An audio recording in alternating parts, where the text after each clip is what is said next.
لڑائی کے موقع پہ کام آ سکتے ہیں۔ تو پورے اسلام کا خلاصہ اللہ نے ایک دو جملوں میں بیان کر دیا۔ فرمایا فَأَمَّا مَنْ طَغَىٰ وَآثَرَ الْحَيَاةَ الدُّنْيَا فَإِنَّ الْجَحِيمَ هِيَ الْمَأْوَىٰ۔ دیکھو بھائی، ہم مسلمان کیوں ہیں؟ کیوں اسلام کی طرف اپنے آپ کو منسوب کرتے ہیں؟ کیوں ہم یہ کہتے ہیں لوگوں سے کہ ہم کیا ہیں؟ مسلم۔ اس کی وجہ کیا ہے؟ اگر اس کی وجہ یہ ہے کہ ہم مسلم گھر میں پیدا ہوئے، ایسے والدین کے گھر میں پیدا ہوئے کہ جو مسلم تھے، اور اس وجہ سے ہم اپنے آپ کو کہتے ہیں کہ ہم مسلم ہیں، یہ وجہ ہے، تو پھر بھائی ہندو اگر اپنے آپ کو ہندو کہے، عیسائی اپنے آپ کو عیسائی کہے، اس کا بھی حق ہے۔ کیا خیال ہے؟ وہ کس گھر میں پیدا ہوا؟ ہندوؤں کے گھر میں۔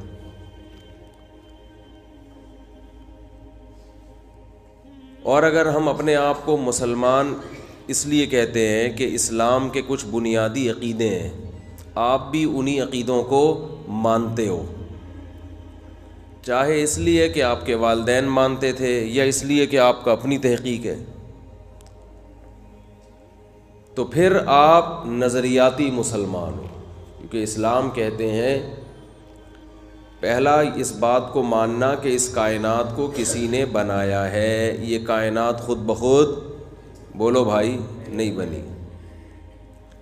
جس نے بنایا ہے اس کے سوا کسی کی عبادت جائز نہیں ہے۔ یہ نظریہ ہے اگر آپ کا، تو مسلمان ہو گئے۔ پھر اتنا بھی کافی نہیں ہے، اس کے سوا کوئی عبادت کے لائق نہیں، اور پھر اس نے اپنے بندوں کی ہدایت کے لیے لاکھوں ہزاروں پیغمبر دنیا میں بھیجے، یہ بھی ماننا پڑے گا آپ کو۔ اگر آپ صرف یہ کہتے ہو کہ اس کائنات کو کسی نے بنایا اور وہ اکیلا ہے، آگے یہ نہیں مانتے کہ اس نے اپنے بندوں کی ہدایت کے لیے پیغمبر بھیجے، تو بھی آپ اپنے آپ کو مسلم، بولنے پر گورنمنٹ نے پابندی نہیں لگائی نا، تو جملہ مکمل کرنا ہے۔ یعنی اللہ کو بھی مانتے ہو، اللہ کو ایک بھی مانتے ہو، اتنا بھی کافی، تو بول لینا نہیں ہے، بہت سے لوگ خاموش بیٹھے ہوئے ہیں، اتنا کافی نہیں ہے۔ بہت سے سائنسدان ایسے ہیں جو مانتے ہیں کہ اس کائنات کو کسی نے بنایا، اور جس نے بنایا وہ کیا ہے؟ تنہا ہے، اکیلا ہے، لیکن اس سے وہ مسلم نہیں بن جاتے۔ یہ ماننا پڑے گا کہ اس اللہ نے اپنے بندوں کی ہدایت کے لیے بہت سے پیغمبروں کو بھیجا۔ کتنی باتیں ہو گئی بھائی؟ نمبر لگائیں، 3 باتیں۔ پہلا، اس کائنات کو کسی نے بنایا ہے، خود سے نہیں بنی، بنانے والا اکیلا ہے، اس کے ساتھ کوئی شریک نہیں ہے۔ بنانے والے نے بہت سے پیغمبروں کو اپنے بندوں کی ہدایت کے لیے بھیجا۔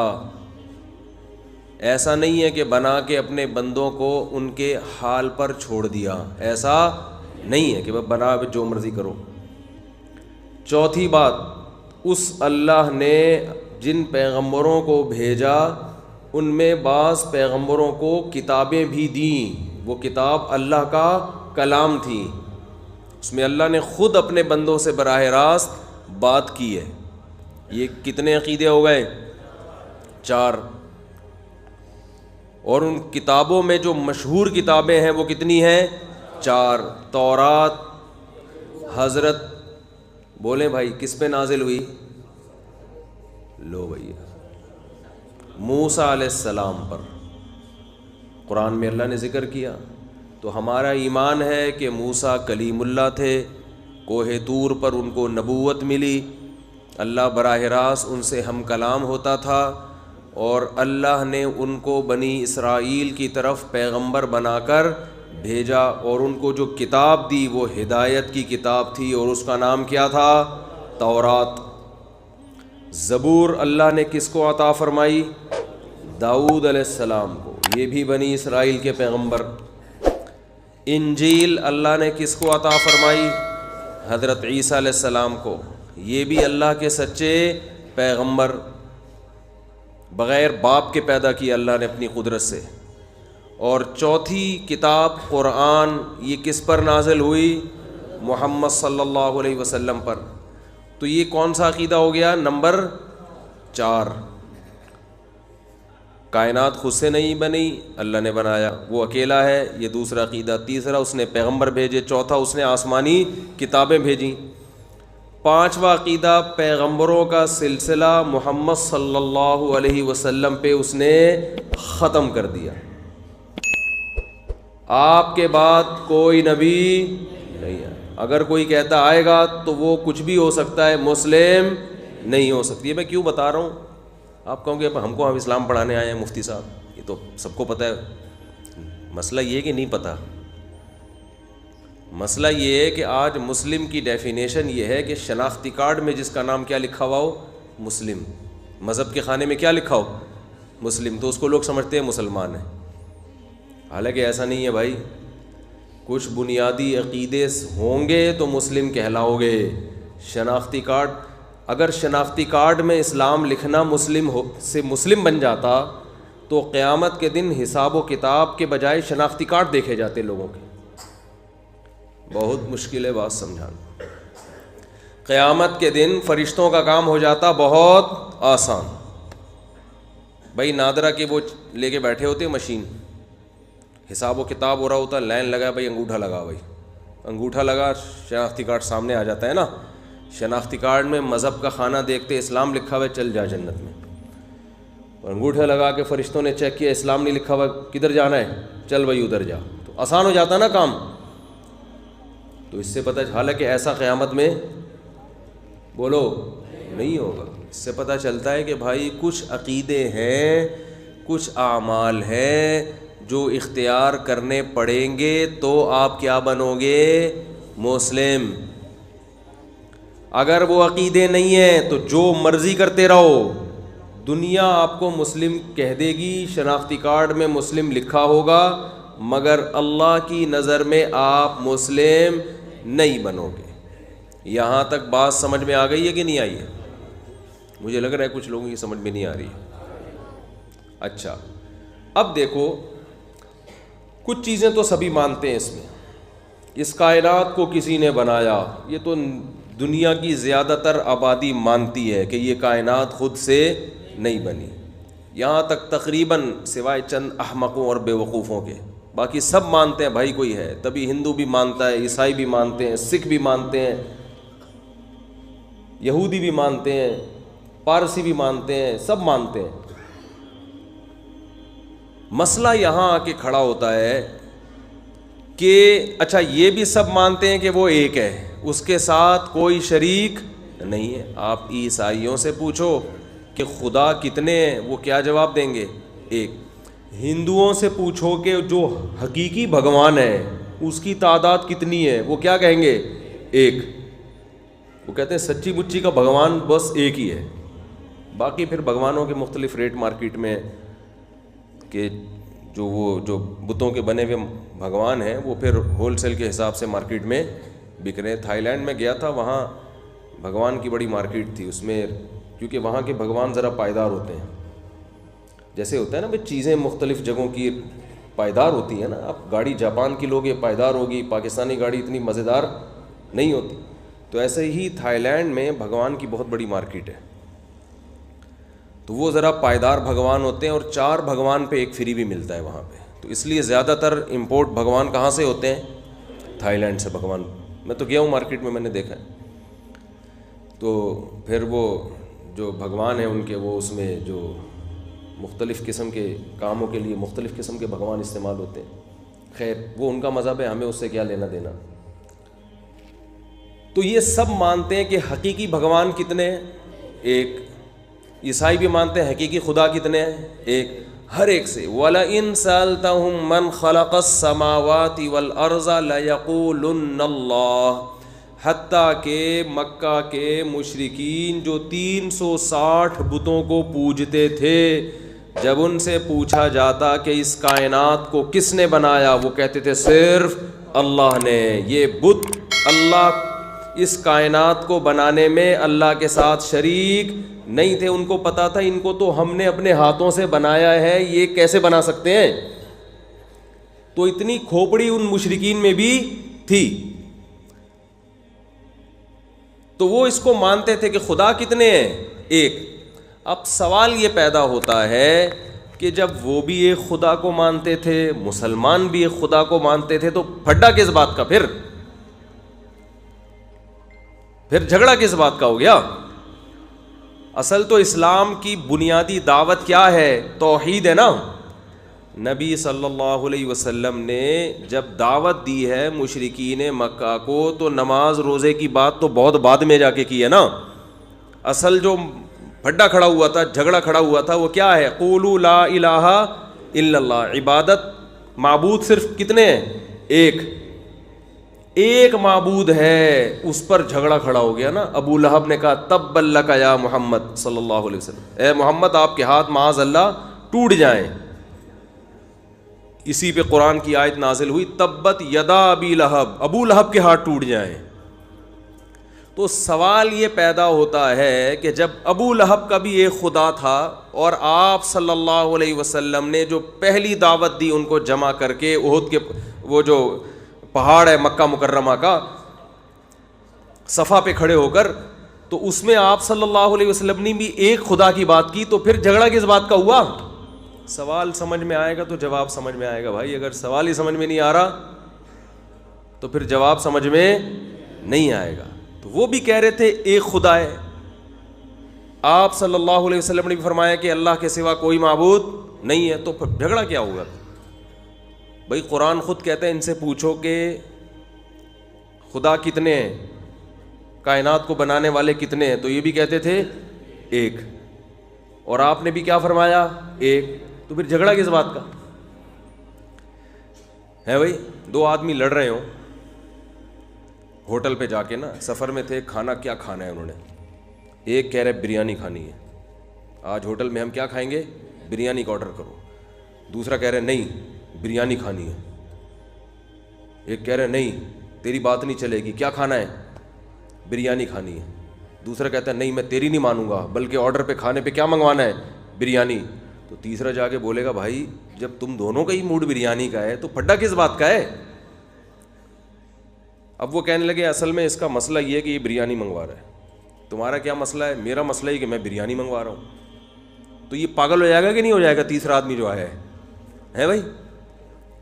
تو جھگڑے کے لیے ضروری ہے کہ دونوں جھگڑے کرنے والوں کا دعویٰ الگ الگ ہو۔ ایک کہہ رہا ہے بریانی چاہیے تو دوسرا کیا کہہ رہا ہے؟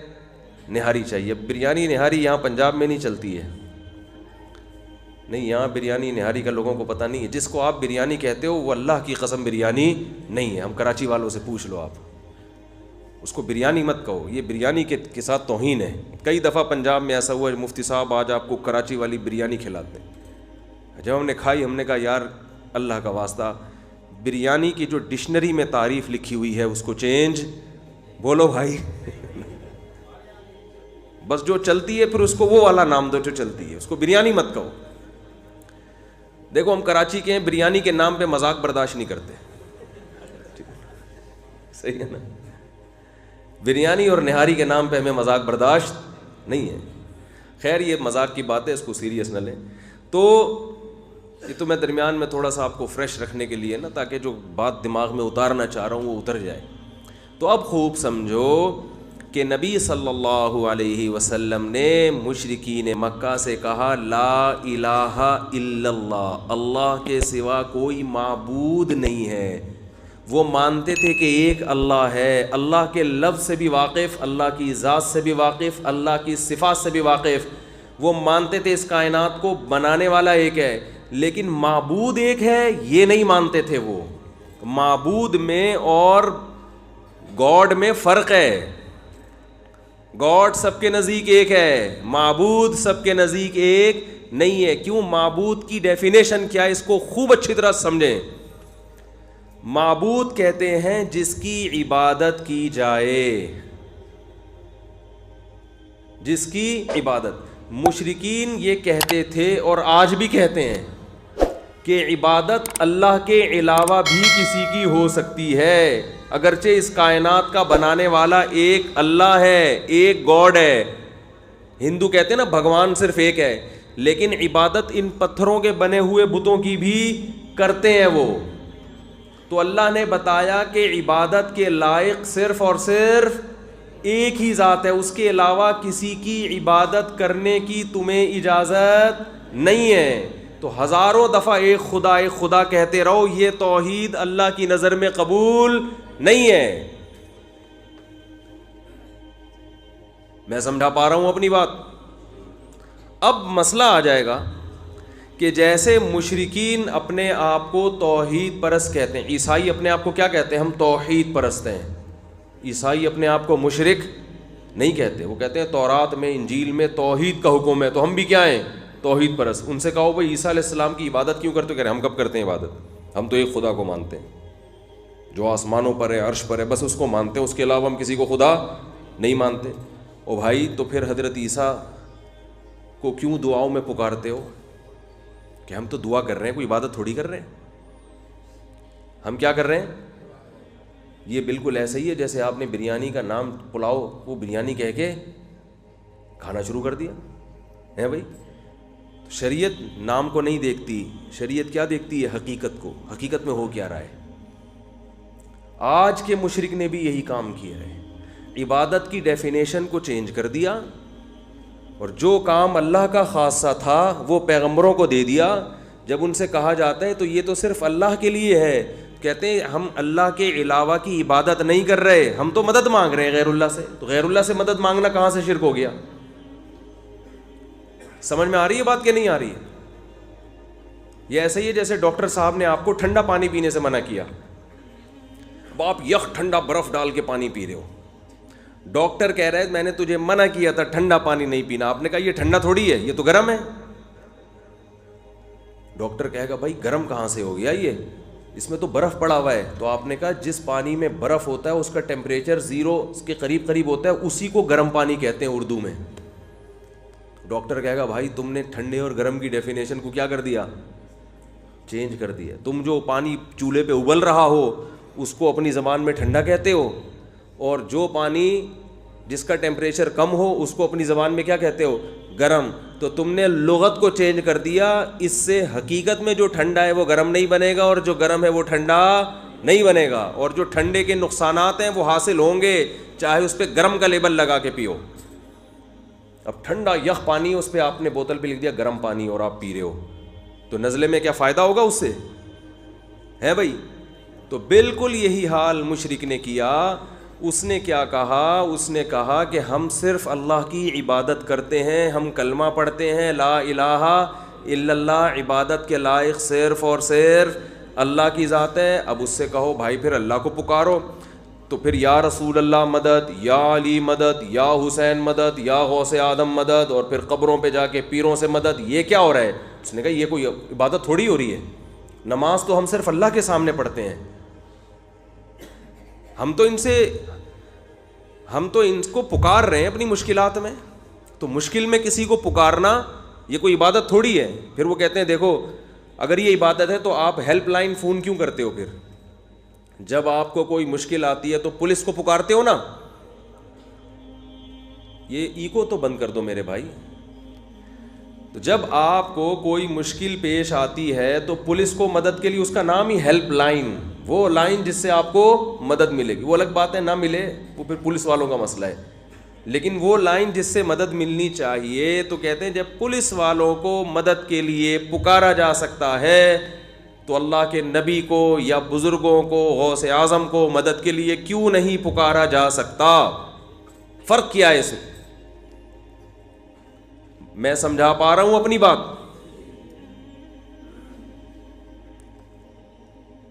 تو یاد رکھو اللہ تعالی کو جو پکارا جاتا ہے یا پیغمبروں کو جو پکارا جاتا ہے وہ پکار الگ نوعیت کی ہے. پولیس کو جو پکارا جاتا ہے وہ پکار الگ قسم کی ہے. دونوں پکار میں فرق ہے. ایک پکار عبادت ہے, دوسری عبادت نہیں ہے. جب ہم کسی کو پکارتے ہیں اسباب کے درجے میں اور وہ ہمارا کام کرتا ہے اسباب کے درجے میں, کوئی لاجک ہوتی ہے اس کی, تو یہ پکار جائز ہے. اس کو دعا نہیں کہا جاتا, یہ جائز پکار ہے. مثلاً میں آپ سے کہتا ہوں پانی پلاؤ, مجھے پیاس لگ رہی ہے, تو میں نے پیاس میں کس سے مدد طلب کی؟ آپ سے. کیا مطلب؟ اب آپ ٹانگوں سے چل کے جاؤ گے, اب آپ نلکا کھولو گے, پانی گلاس میں نیچے گرے گا, پھر آپ چلتے ہوئے واپس آؤ گے. تو یہ سارے کام اسباب کے دائرے میں ہو رہے ہیں. وہ اسباب جو اللہ نے اس زمین میں جو نظام بنایا ہوا ہے نا, اس نظام کے تحت ہو رہے ہیں, سسٹم کے تحت ہو رہے ہیں. تو جو مدد اس سسٹم کے تحت ہوگی اس مدد کو دعا نہیں کہا جاتا, اور جو مدد اس سسٹم سے ہٹ کر ہوگی اس کو کیا کہا جاتا ہے؟ دعا, بغیر سبب کے. یہ صرف کس سے جائز ہے؟ اللہ سے جائز ہے. قرآن میں اللہ کا ارشاد ہے, سورہ فاتحہ میں بار بار حکم دیا, ایاک نعبد, اے اللہ ہم تیری ہی عبادت کرتے ہیں, و ایاک نستعین, اور صرف تجھ سے مدد طلب کرتے ہیں. تو اگر پولیس سے مدد طلب کرنا اور اللہ سے مدد طلب کرنا ایک ہی جیسا ہوتا, ایک ہی طرح کی مدد ہوتی, تو پھر ہم یوں کیوں کہتے اللہ صرف تجھ سے مدد طلب کرتے ہیں؟ اس سے پتہ چلتا ہے کہ جو اللہ سے مدد طلب کی جاتی ہے وہ اور قسم کی ہے, اور پولیس سے جو مدد طلب کی جاتی ہے وہ الگ قسم کی ہے. یہ دو قسموں میں فرق کرنا ضروری ہے. آج کے مشرکین نے دونوں قسموں کو گڑمڑ کر دیا ہے اور شرک کے دروازے کھول دیے ہیں. تو ایک مدد ہوتی ہے اسباب کے تحت. آپ بیمار تھے, ڈاکٹر کے پاس گئے, شادی ہو گئی, 10 سال ہو گئے, اولاد نہیں ہو رہی, حکیم کے پاس جاتے ہیں نا کہ بھئی اولاد چاہیے. کیا مطلب؟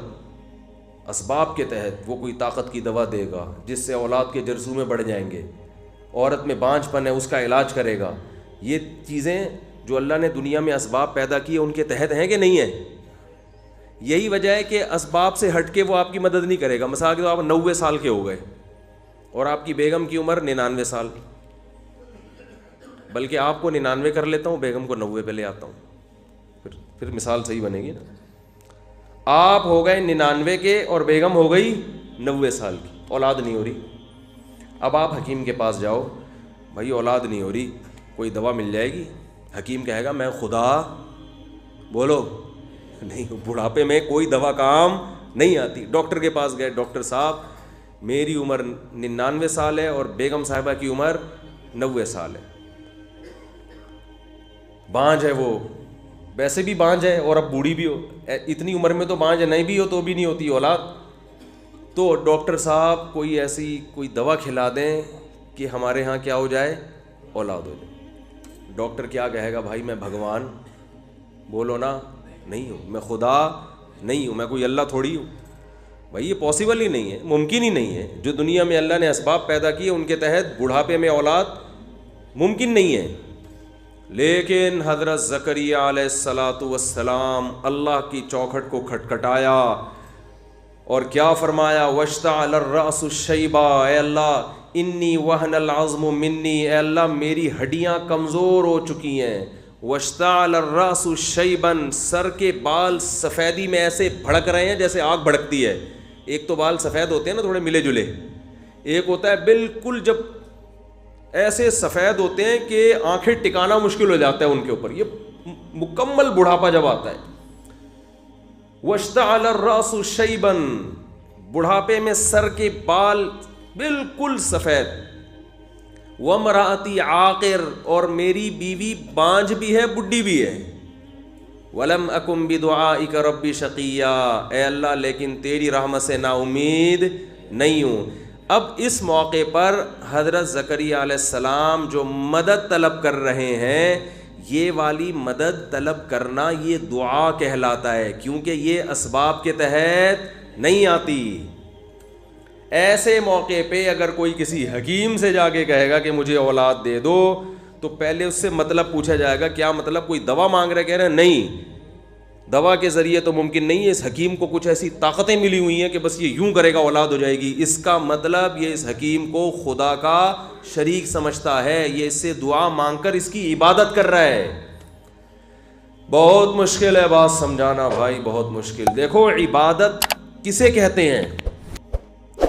عبادت کہتے ہیں کہ کسی کی تعظیم میں کسی کی ایسی تعظیم کرنا یہ سمجھ کے کہ یہ جس کی میں تعظیم کر رہا ہوں نا, یہ اسباب سے ہٹ کر مجھے نقصان بھی پہنچا سکتا ہے اور مجھے نفع بھی پہنچا سکتا ہے. عبادت کہا جاتا ہے. اس تعظیم کو کیا کہا جاتا ہے؟ عبادت. مثال کے طور پر دیکھو, آپ اپنے والد کے سامنے دو زانوں بیٹھو آپ تمیز سے, یہ عمل عبادت کہلائے گا؟ نہیں. یہ تعظیم تو ہے لیکن عبادت نہیں ہے. لیکن اتحیات میں ہم دو زانوں اللہ کے سامنے اسی انداز سے بیٹھتے ہیں. یہ ایسی تعظیم ہے جو کیا ہے؟ عبادت ہے. یہی عمل اللہ کے سامنے عبادت کہلائے گا, ابا کے سامنے صرف ادب تمیز. سمجھ رہے؟ نماز میں جو ہم سجدہ کرتے ہیں یہ سجدہ صرف تعظیم نہیں ہے, ایسی تعظیم جس میں عبادت کا عنصر ہے. لیکن یہی سجدے کا حکم اللہ نے فرشتوں کو حکم دیا, کس کو کرو؟ آدم کو. یوسف علیہ السلام کے بھائیوں نے کس کو کیا؟ یوسف علیہ السلام کو کیا نا. تو وہ سجدہ عبادت نہیں تھا. اگر ہوتا تو اللہ اپنے علاوہ کسی اور کو کرنے کی اجازت نہیں دیتا. دونوں سجدوں میں فرق کیا ہے بھائی عمل تو بالکل ایک جیسا ہے, فرق کیا ہے؟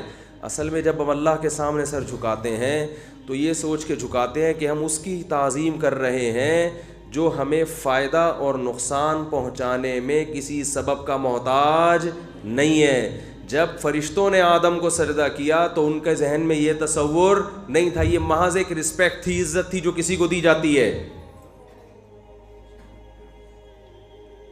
تو عبادت میں بیس یہاں سے شروع ہوتی ہے کہ جس کی تعظیم کی جا رہی ہے اگر اس کے بارے میں یہ تصور ہے کہ یہ مجھے نفع اور نقصان پہنچا سکتا ہے, نفع نقصان پہنچانے میں کسی سبب کا محتاج نہیں ہے, تو بس آپ نے اس کو معبود بنا لیا. مشرکین مکہ 360 بتوں کے بارے میں یہ سمجھتے تھے کہ یہ ہمیں نفع اور نقصان پہنچا سکتے ہیں اسباب سے ہٹ کے بھی. بات آ رہی ہے سمجھ میں؟ لیکن اب آج کے مشرک نے اس میں گڑبڑ کر دی. جب آج کے مشرک سے کہا جاتا ہے تم ان لوگوں کو کیوں پکارتے ہو, تم یہ سمجھتے ہو کہ یہ وہاں بیٹھے بیٹھے ہماری مدد کر دیں گے جہاں پر ہے یہ, اور مدد میں کسی سبب کے محتاج نہیں ہے, تو تم نے تو ان کو اللہ بنا لیا. کہتے نہیں, اللہ نہیں بنایا ہم نے, بلکہ ہم یہ کہتے ہیں کہ اللہ جب مدد کرتا ہے تو خود سے کرتا ہے, اور یہ بزرگ جب ہماری مدد کریں گے تو اللہ کے دیے ہوئے اختیارات کی وجہ سے کریں گے. یہ اللہ نے ان کو کیا دے دیے ہیں؟ اختیارات. میں سمجھا پا رہا ہوں اپنی بات؟ تو یہ بھی بات کو کیا کیا ہے؟ گھمایا ہے. اس لیے کہ مشرکین مکہ جو شرک کیا کرتے تھے اس شرک میں یہ نہیں تھا کہ یہ بت خود سے کرتے ہیں, ان کا یہ خیال تھا کہ یہ بزرگوں کی بنائی ہوئی مورتیاں ہیں, اللہ نے خوش ہو کر ان مورتیوں کو اختیارات دے دیے ہیں, لہذا اب یہ اللہ کے حکم سے کرتے ہیں جو کچھ ہماری مدد کر رہے ہیں, اللہ نے ان کو اختیارات دے دیے ہیں. تو قرآن پورا اسی پہ نازل ہوا کہ اللہ نے اپنے اختیارات میں کسی کو اپنے ساتھ شریک نہیں کیا, کسی کو نہیں دی اختیارات. مشرکین یہ ہرگز نہیں کہتے تھے کہ یہ خود سے خود مختار ہیں, نا نا نا نا, جانتے تھے ان کو تو ہم نے بنایا اپنے ہاتھوں سے خود مختار کہاں سے ہو گئے. جس شرک کی نفی کے لیے قرآن نازل ہوا ہے آج وہ شرک ہول سیل کے حساب سے ہو رہا ہے, ہول سیل کے حساب سے ہو رہا ہے. کہتے ہیں عطائی اختیارات ہیں, اللہ کے پاس ذاتی ہیں اور بزرگوں کے پاس عطائی ہیں. تو اللہ نے کہا نہ, کوئی عطائی بتائی کسی کے پاس نہیں, سب کچھ کس کے پاس ہے؟ میرے پاس. کیوں؟ وجہ اس کی یہ ہے کہ دیکھو حکومت جب اپنے اختیارات تقسیم کرتی ہے تو اپنے پاس بھی رکھتی ہے اور اپنے وزیروں کو بھی کچھ اختیارات دے دیتی ہے. مثال کے طور پر اصل اختیار تو حکومت کے پاس ہے کہ کس علاقے